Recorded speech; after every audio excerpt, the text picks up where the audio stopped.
Dites-moi, et si on parlait de Twitch? Parce qu'au final, on parle jamais de Twitch. Aujourd'hui, on va vite fait parler, ça va être très court, on va vite fait parler de l'article du Monde qui est sorti, eh bien, aujourd'hui, je ne sais pas quand, publié à 10h29, voilà. Euh, sur Twitch et les petits streamers. Alors la particularité, c'est qu'en fait, j'ai vu que Psychodélique avait déjà fait une vidéo sur le sujet. Et en fait, j'ai pas grand chose d'autre à ajouter sur l'article. Donc au début, je comptais pas forcément en parler. Parce que, enfin voilà, il donne l'avis surtout de jeunes streamers, de nouveaux streamers. Et l'article est assez intéressant. Mais voilà, enfin voilà, c'est rien de, enfin c'est rien de très nouveau, je trouve, par rapport à ce que j'ai déjà dit ou ce que j'ai déjà pu dire, bref, etc. Donc, si Twitch vous intéresse, évidemment, si l'univers du streaming vous intéresse, n'hésitez pas à aller lire cet article. Mais quand même, je voulais rebondir parce qu'il y a 2-3 tweets qui ont été très intéressants. Donc, pour ceux qui n'ont pas vu l'article, je lis quand même vite fait le titre. Dans les recoins de Twitch, le monde touchant des streamers sans spectateurs.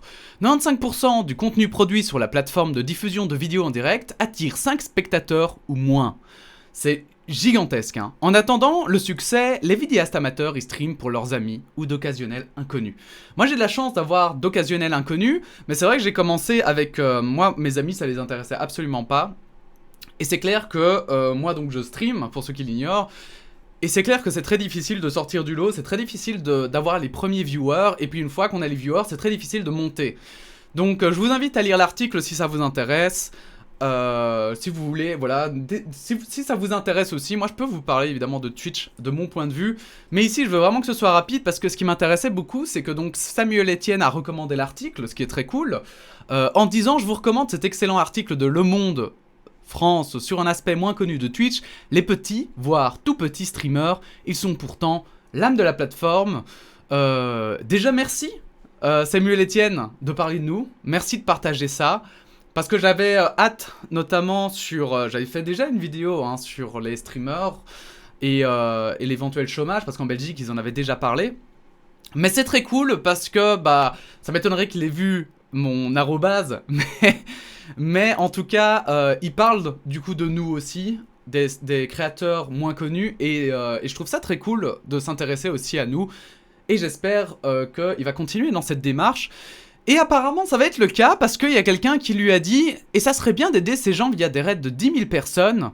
Et Samuel Etienne a répondu « J'en ai bien l'intention. » Il faut savoir que Samuel Etienne, il est tout nouveau sur la plateforme, mais grâce à son horaire médiatique qu'il a eu grâce à Étoile notamment, eh bien, enfin, il en avait déjà avant évidemment pour Question pour un champion, mais en plus grâce à Étoile, évidemment, il a été fort mis en avant sur Twitch, et maintenant il fait des 10 000 viewers en faisant ce que je fais moi ici, c'est-à-dire en lisant des articles. Ce qui est très sympa, mais j'en parlais déjà la dernière fois, c'est pas vraiment non plus l'âme de Twitch. C'est pas vraiment, on va dire, est-ce qu'on peut débattre, est-ce que c'est vraiment du streaming ou pas? Ou au final, c'est pas plutôt quelque chose d'autre encore, en fait. Bref.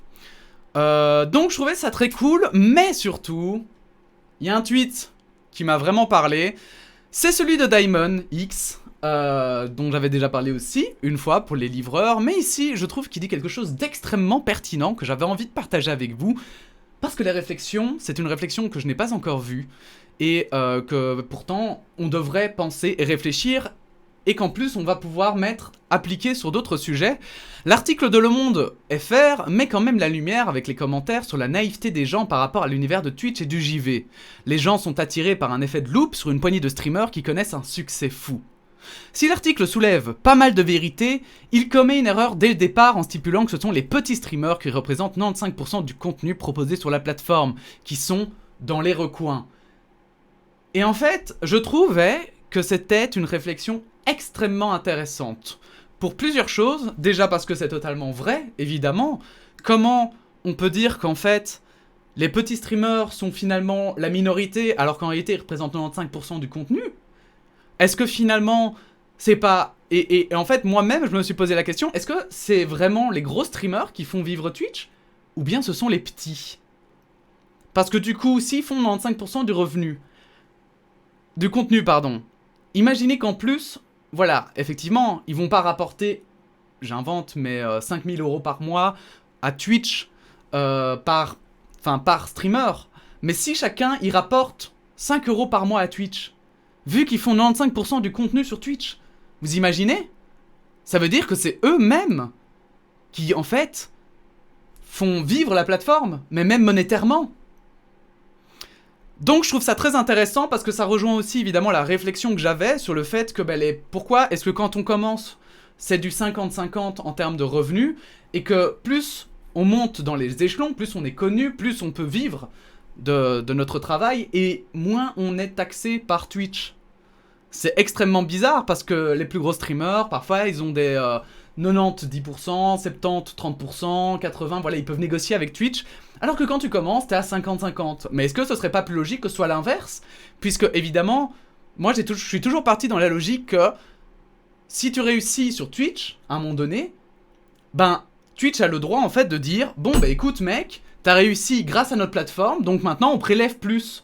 Parce que vu que tu gagnes plus d'argent, ben nous en même temps, on picore plus sur ta part. Mais c'est l'inverse qui se produit. C'est ah ben tu réussis, ben tant mieux, on picore un peu moins alors du coup, ok? Comme ça tu restes bien chez nous.